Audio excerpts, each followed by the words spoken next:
The latest on the tariffs standoff between the United States and China as trade talks are underway in Washington.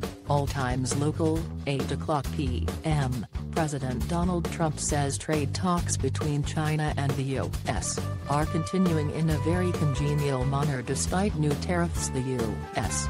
imposed Friday on $200 billion in Chinese imports. Trump tweeted Friday that the increased tariffs will bring in far more wealth to the United States, although a study by the Federal Reserve Bank of New York and Columbia and Princeton universities says the burden of Trump's tariffs falls on U.S. The study says the tariff money pads the federal treasury, but it's mostly, if not entirely, coming from U.S.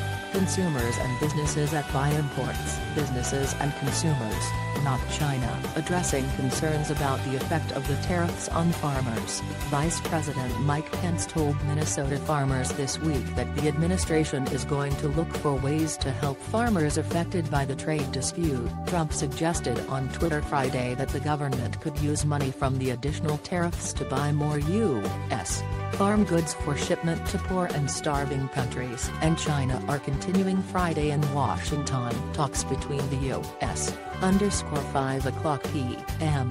A Chinese foreign ministry spokesman says Beijing is hoping the Trump administration will meet China halfway in their dispute over trade. The spokesman, Zheng Shuang, spoke just hours after the U.S. raised tariffs Friday on $200 billion in imports from China to 25% from 10%. China said it would take unspecified countermeasures. At a routine briefing in Beijing, Zheng said that sound and stable relations were in the best interest of both countries and the international community. And Chinese side can work together to jointly build a bilateral relationship of coordination, cooperation and stability. He said, "We hope the U.S. will meet us halfway." _4:40 p.m. In this regard we hope that the U.S. in Tokyo, Deputy Chief Cabinet Secretary Kotaro Nogami has told reporters that Japan hopes the U.S.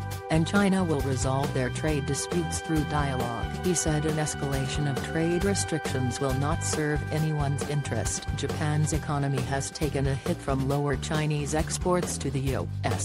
Japan also faces pressure from President Donald Trump to scale back protections for its farmers and encourage more purchases of U.S.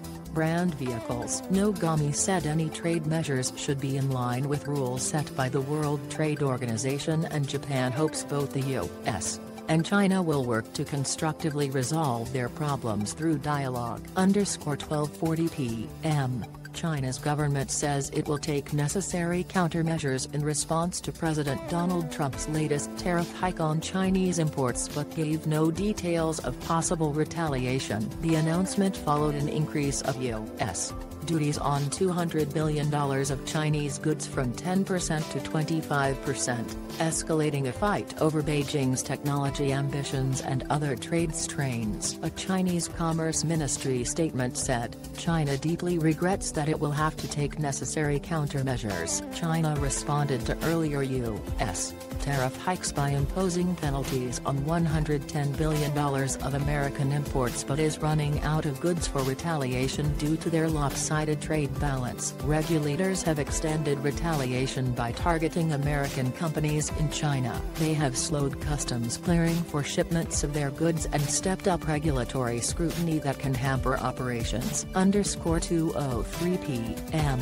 President Donald Trump's increased tariffs on $200 billion in Chinese imports are taking effect, heightening tensions with Beijing. Eastern Time Friday, the Trump administration raised the import taxes on those goods from 10% to 25%. At 12:01 a.m., China threatened to retaliate if Trump proceeded with his threat to raise those tariffs. The Trump team is intensifying its trade war with Beijing, which it claims reneged on commitments it had made in earlier trade talks. The tariff increase took effect even after negotiators for the two sides resumed talks Thursday in Washington. The higher import taxes won't hit goods that already left Chinese ports before Friday's deadline. Only when those shipments complete the 3 to 4 week voyage across the Pacific to the U.S. would they face the 25% tariff.